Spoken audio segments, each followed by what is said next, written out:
Hi friends, good morning. My name is Baraya Ajit.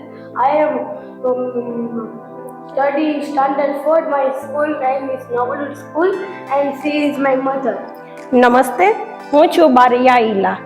મારો આ પુત્ર ફર્સ્ટ સ્ટાન્ડર્ડથી ને પહેલા ધોરણથી ને એટલે કે નોબલ સ્કૂલમાં ભણે છે અને અહીં દરેક બાળક ઉપર પર્સનલી ધ્યાન આપવામાં આવે છે. મારો છોકરો જે ચોથા ધોરણમાં ભણે છે તો એના ક્લાસમાં 21 ની સંખ્યા છે અને દરેક બાળક ઉપર પર્સનલી દરેક જે અહીંના શિક્ષકો છે તે ધ્યાન આપે છે કે બાળકને શેમાં રસ છે, કઈ પ્રવૃત્તિમાં તે આગળ વધી શકે એમ છે અને એક્ટિવિટી પણ અહીંયા બહુ સરસ કરાવવામાં આવે છે. અને અહીંનું બિલ્ડિંગની જે વાત કરીએ તો બિલ્ડિંગમાં પણ બધી સુવિધાઓ બહુ સરસ છે. બેન્ચની વ્યવસ્થાઓ, પછી જે સ્માર્ટ ક્લાસ ચાલુ છે તે પણ બહુ સરસ રીતે બાળકોને સમજાવવામાં આવે છે અને બાળકને સ્કૂલેથી ઘરે લઈ જવા માટે અને મૂકવા માટે જે ટ્રાન્સપોર્ટની વ્યવસ્થા છે તે પણ બહુ સરસ છે. અને અહીં સ્કૂલનું જે પ્લેગ્રાઉન્ડ છે બાળકોને રમવા માટે તો એ પણ બહુ વિશાળ છે અને બહુ વ્યવસ્થિત છે કે બાળકોને રમવાની બહુ મજા આવે. Thank you.